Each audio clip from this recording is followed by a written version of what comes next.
Saludos a todos detrás de la cámara y bienvenidos a este compendio noticioso de las noticias hasta la medianoche del 21 de mayo. Comenzaremos con la ridiculez y el papelón que hizo la figura máxima de la propaganda rusa televisiva, el señor Solovjov, que presentó en su programa que el autor de la muerte del presidente Ebrahim Raisi fue un agente de Mossad que piloteaba el helicóptero.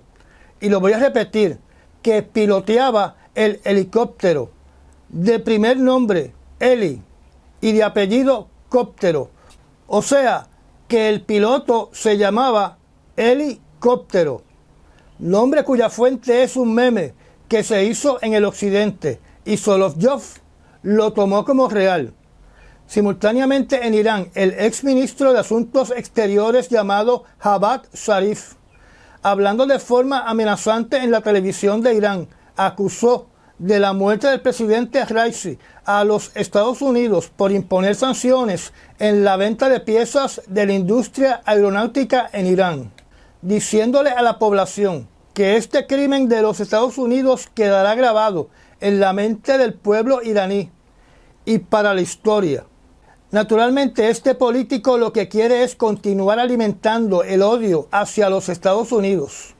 A este respecto, yo lo único que le puedo decir a ustedes es que para la transportación de la cúpula del gobierno de un país rico en petróleo, como Irán, debieron haber comprado helicópteros modernos a sus aliados de Rusia y China, eliminando los antiguos helicópteros Bell 212. Que si no me falla la memoria, estos helicópteros tienen un historial de varios accidentes aéreos. Y si el helicóptero no estaba apto para volar, el mecánico en jefe responsable que dicho helicóptero estuviese en perfectas condiciones sería responsable de este accidente, porque debió emitir una orden que el helicóptero no estaba en condiciones para volar. Además, recordemos que Irán obtiene las piezas que necesita por vías alternas, como por ejemplo, que dichas piezas las compre el país de Qatar, y que Qatar a su vez le envíe las piezas a Irán. Así que siempre hay vías alternas a través de países amigos de Irán para obtener cualquier cosa.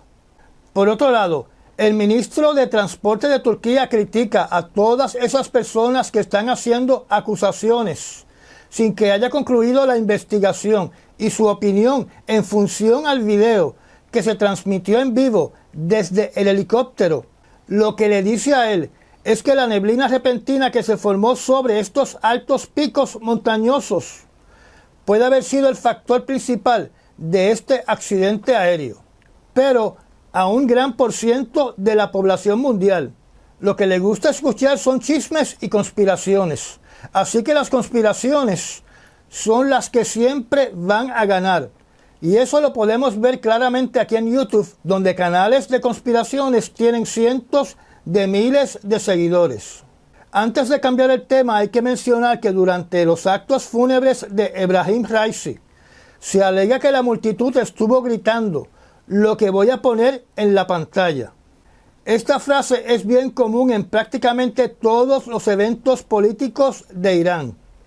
Sobre la solicitud por el fiscal de la Corte Internacional Penal contra el primer ministro de Israel y el ministro de la Defensa, el presidente Biden condenó desde Casablanca que se emitiera una petición de orden de detención contra estos funcionarios de Israel en una actividad celebrando el mes de la herencia judía en los Estados Unidos.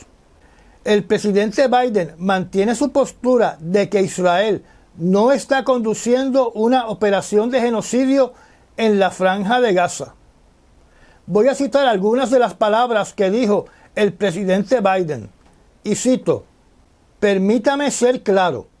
Rechazamos la solicitud de la Corte Internacional Penal de órdenes de detención contra líderes israelíes. Independientemente de lo que puedan implicar estas órdenes, no hay equivalencia entre Israel y Hamas. Y está claro que Israel quiere hacer todo lo posible para garantizar la protección de los civiles". Cierro la cita. Recuerden lo que yo siempre he dicho. En ningún lugar del mundo están muriendo tantos civiles diariamente como en la Franja de Gaza. Los republicanos dicen que están considerando emitir sanciones contra la Corte Internacional de Justicia, pero el senador Bernie Sanders respaldó las acciones de la Corte Internacional, dando su opinión de que es imperativo que la comunidad global respete el derecho internacional, o sea, que no se debe intervenir con la Corte Internacional de Justicia y que hay que respetar sus decisiones, porque si no se respeta, el mundo irá rumbo a una anarquía con actos barbáricos y guerras interminables. Hay que hacer la nota que las reacciones internacionales de la petición de órdenes de detención contra estos funcionarios de Israel han sido mixtas. Por ejemplo, Francia, Belgrado y Alemania han decidido respaldar las acciones de la Corte Internacional de Justicia. O sea que van a respetar su independencia y sus decisiones. El primer ministro de Israel, Benjamín Netanyahu, está actuando inmediatamente para atacar la Corte Internacional de Justicia. En una entrevista en el programa de Jake Tapper de CNN los martes en la tarde, donde condenó la orden de detención solicitada en su contra y en contra del ministro de la Defensa de Israel por los fiscales de la Corte Penal Internacional. Netanyahu dijo que esto es un precedente peligroso para todos los países democráticos, incluyendo los aliados de Israel, donde le dijo al señor Tapper que los próximos a ser acusados por la Corte Internacional Penal son los Estados Unidos y el Reino Unido, más otros países. Benjamín Netanyahu llamó a la Corte Internacional Penal como hipócritas. Las palabras del señor Benjamín Netanyahu sugieren que él está solicitando que todos estos países arremetan y castiguen a la Corte Internacional de Justicia, donde no nos podemos olvidar que los republicanos, con sus amenazas, prácticamente estaban amenazando con disolver la Corte Internacional de Justicia. Y tengo que hacer la aseveración, porque la memoria es corta, de que Israel nunca ha obedecido las resoluciones de las Naciones Unidas en su contra. En otras noticias, una información que salió hoy en el medio noticioso Guardian alega que los soldados de Israel han mantenido informados a los colonos israelíes extremistas sobre la ubicación y ruta de los camiones que llevan ayuda humanitaria a los palestinos para que puedan bloquear, destruir y saquear las ayudas humanitarias. En la Franja de Gaza, los ataques aéreos de Israel en el norte continúan quitándole la vida a palestinos en las localidades de Jabalilla y en Beit Laya. Se estima que por lo menos 18 palestinos perdieron la vida durante estos ataques. Los ataques aéreos también le quitaron la vida a por lo menos 5 personas en la ciudad de Rafah. Según el Ministerio de Salud de Gaza, por lo menos 85 personas han fallecido en las últimas 24 horas y 228 resultaron heridas. Las Fuerzas Armadas de Israel alegan que le quitaron la vida a más de una docena de combatientes de Hamas en los sectores orientales de la ciudad de Rafah. Esta operación del ejército de Israel estaba enfocada en destruir la infraestructura de Hamas y de neutralizar su amenaza. Se informó que descubrieron un arsenal con una cantidad significativa de armamento, como por ejemplo explosivos y misiles antitanque. Las Naciones Unidas se vieron obligadas otra vez a suspender la distribución de ayuda humanitaria en la Franja de Gaza debido a las operaciones de las Fuerzas Armadas de Israel, que ponen en riesgo a su personal, y por la escasez del inventario del material destinado como ayuda humanitaria por varios motivos, donde, como saben, el cruce de Rafah a Egipto está cerrado. El material que ha llegado al puerto temporal ha sido llevado a un almacén y no se ha distribuido. y las Fuerzas Armadas de Israel han cerrado otros cruces por donde transitaba ayuda humanitaria. En Israel tampoco han cesado los mortíferos ataques en los poblados de Cisjordania. Se informó que al menos 7 palestinos murieron durante el día de hoy, después que soldados israelíes realizaran un asalto en la ciudad de Jeni en las primeras horas de la mañana. Entre los fallecidos se encontraba un profesor y un médico que iban rumbo a su trabajo. Un joven estudiante que iba en bicicleta rumbo a su escuela también fue tiroteado. Además informó que más o menos una docena de palestinos resultaron heridos, incluyendo un periodista. Las escuelas en la ciudad de Jeni tuvieron que ser desalojadas para proteger a los estudiantes palestinos. Las fuerzas de seguridad de Israel también realizaron 15 detenciones en Ramallah, en Nablus y en Tubas. Según Democracy Now!, desde que comenzó esta guerra el 7 de octubre, Israel ha detenido a más de 8.800 palestinos.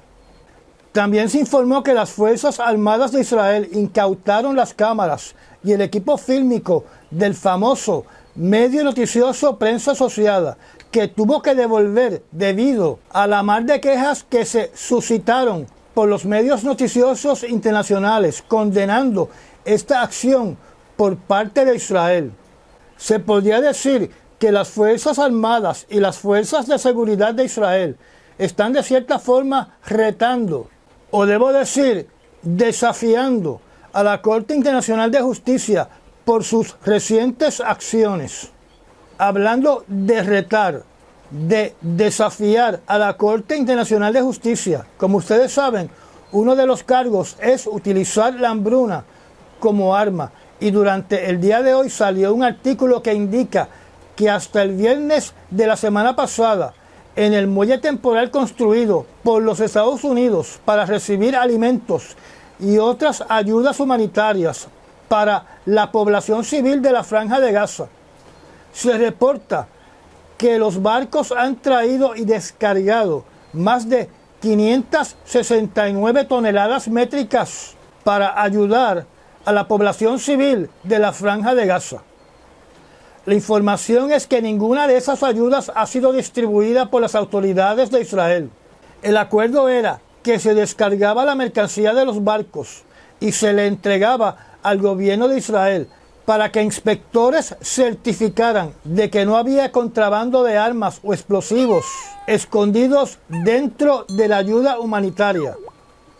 Pues resulta que toda esta ayuda humanitaria se ha quedado varada en los almacenes controlados por el gobierno de Israel y que no hay una fecha de cuándo va a ser distribuida a la población de palestinos. Relacionado a la guerra en la Franja de Gaza, los rebeldes hutíes de Yemen atacaron un petrolero en el Mar Rojo con un misil balístico al finalizar la semana pasada, de bandera de Panamá y propiedad de una empresa privada de Grecia. Este petrolero se llama el MT Wind, donde otra vez los hutíes afectan el comercio de sus aliados, ya que el petróleo a bordo de este tanquero era ruso en dirección a China. El tanquero pudo hacer reparaciones y continuar su viaje en ruta hacia China. En el conflicto de Ucrania, los rusos anunciaron que este martes comenzaron sus ejercicios nucleares tácticos cercanos a la frontera de Ucrania, donde estarán utilizando misiles Kinzhal y misiles Iskander y posiblemente otro tipo de armamento nuclear táctico como bombas de gravedad nucleares y misiles crucero. Como yo les expliqué a ustedes anteriormente, este ejercicio no se hace con las cabezas nucleares instaladas en estas armas. Ellos simplemente utilizan este armamento que ya están utilizando en la guerra de Ucrania, con cabezas explosivas inertes, y solamente verifican los protocolos y el procedimiento que se utilizaría para cambiar la cabeza explosiva convencional de estas armas por una cabeza nuclear. Al igual que como se hace en los Estados Unidos, cuando se hacen este tipo de ejercicio, utilizan un cascarón vacío que no tiene ningún tipo de cabeza explosiva o cabeza nuclear instalada dentro de dicha arma. Porque el ejercicio se concentra, como dije anteriormente, en los procedimientos de lanzamiento y que el arma golpee un blanco con precisión. Así que este ejercicio ruso es más bien una operación psicológica contra la población civil de Ucrania y del occidente, porque para los militares del occidente es simplemente otro ejercicio común y corriente militar, con armas nucleares tácticas inertes. Yo les indiqué a ustedes que en estos momentos Rusia podría utilizar un arma táctica nuclear en Ucrania y no estallaría una tercera guerra mundial nuclear. Lo que sí estallaría es el desarrollo y el despliegue de armamento nuclear en todos los países de la OTAN y otros países que no son miembros de dicha organización de defensa, porque ninguno de ellos va a querer depender que su defensa nuclear esté condicionada a decisiones de países externos como Estados Unidos, Francia y el Reino Unido. Como les indiqué, habrán más países que no son miembros de la OTAN que posiblemente comiencen sus programas nucleares y su arsenal nuclear, donde inmediatamente se me viene a la mente Corea del Sur, Japón, Australia y Arabia Saudita. Recuerden que la utilización de un arma táctica nuclear en una guerra convencional, donde el país que utiliza esta arma es el agresor, en el presente causará una carrera nuclear en muchos países. En Europa, la organización conocida como ICANN, que fue premiada con el Premio Nobel de la Paz en el año 2017, donde estas iniciales representan la organización de la campaña internacional para abolir las armas nucleares, condenó los ejercicios militares enfocados en la utilización de armas nucleares iniciados por Rusia en el sur del país, cercano a las fronteras con Ucrania. Esta organización clasificó estos ejercicios como profundamente irresponsables. Y cito las palabras de la directora ejecutiva de esta organización, llamada Melissa Park. Y cito: practicar el uso de armas nucleares mientras se está en guerra y cerca de la zona de conflicto es un intento descarado de utilizar su arsenal nuclear para intimidar a los oponentes. Cierro la cita. Debo aclarar de nuevo que las cabezas nucleares que se utilizan en estos ejercicios son cabezas inertes. En otras palabras, vacías o huecas, sin ningún material explosivo o nuclear. Así que, si Vladimir Putin no quiere decenas de armas nucleares apuntando a Rusia, que no se atreva a utilizar dicho armamento en Ucrania. En Ucrania, el ministro de Relaciones Exteriores de apellido Kuleva acaba de proponer a los países amigos de Ucrania que utilicen sus armamentos antiaéreos para derribar misiles hostiles rusos lanzados contra Ucrania. Este señor dijo lo siguiente, y cito: no existe ningún argumento legal que impida a nuestros socios derribar los misiles rusos por encima del territorio de Ucrania, desde su territorio. Cierro la cita. Esta no es la primera vez que se hace esta petición, ya que Ucrania hizo una solicitud similar cuando comenzó esta guerra en el año 2022, dirigida a los Estados Unidos, donde en aquel momento se consideró esta petición como una de alto riesgo de escalada en este conflicto. Además, tengo que añadir que una operación así no es fácil, porque estaríamos hablando primordialmente de que estos misiles interceptores estarían siendo lanzados desde países como Polonia y Rumanía, donde los sistemas de defensa de Ucrania tendrían que de alguna manera identificar que son misiles interceptores amigos y no enemigos. Lo que se contempla en estos momentos es que misiles rusos en ruta a un blanco en Ucrania, si entran en espacio aéreo de un país de la OTAN, que dicho país tiene el derecho de destruir este misil invasor. Recordemos que Rusia ha mencionado que armamento que esté localizado en un país de la OTAN y que dicho armamento sea utilizado dentro de Ucrania contra blancos rusos, la localización donde se encuentren estas armas son un blanco legítimo militar para Rusia. O sea, que si una batería de misiles localizada en Polonia comienza a derribar misiles rusos sobre Ucrania, esa batería de misiles en Polonia es blanco legítimo para ser destruido por los rusos, donde entonces esta guerra se expande a territorio de la OTAN. En un mensaje donde obviamente el presidente de Ucrania admite que está perdiendo la batalla contra Rusia, él le solicita a sus aliados que se involucren más en el conflicto de Ucrania, ya que la situación en el frente de batalla es extremadamente difícil, no favorable para Ucrania. En el tema de la Guerra Fría armamentista espacial, los Estados Unidos emitieron una acusación contra Rusia, indicando de que ese país lanzó la semana pasada un arma que calificaron como un arma contraespacial, que fue localizada cerca de un satélite del gobierno de los Estados Unidos, en una órbita cercana que le permitiría a dicho satélite atacar el satélite de los Estados Unidos.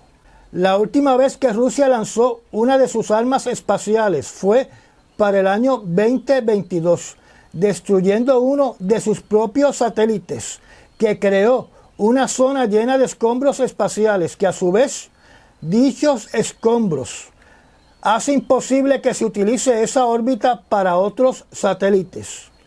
Recordemos que la Estación Espacial Internacional estuvo en peligro de ser impactada por estos escombros.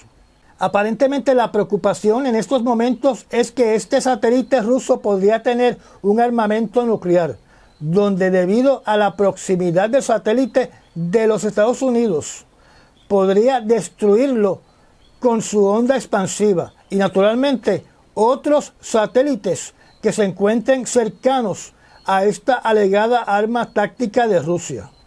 Como se ha mencionado en varias ocasiones, los países bálticos se preparan para un posible conflicto con Rusia, donde han cerrado sus fronteras con la República de Belarus y además han fortificado sus fronteras y han aumentado la presencia de soldados de la OTAN en su territorio nacional. Y ahora están en el proceso de comprar tanques, donde se informa que Lituania ha decidido adquirir tanques tipo Leopardo, de fabricación alemana, y sistemas antiaéreos tipo Iris-T. Anteriormente indicamos de que Polonia también había ordenado la compra de más de 1,000 tanques Abrams de los Estados Unidos en reacción a la invasión en Ucrania. En el mundo del espionaje internacional, un hombre en el Reino Unido acusado de espiar para el país de China fue encontrado muerto en un parque. El señor Matthew Trickett, de 37 años de edad, que fue parte del cuerpo militar de los marinos de Su Majestad, fue encontrado sin vida en una escena que todavía las autoridades no han podido explicar.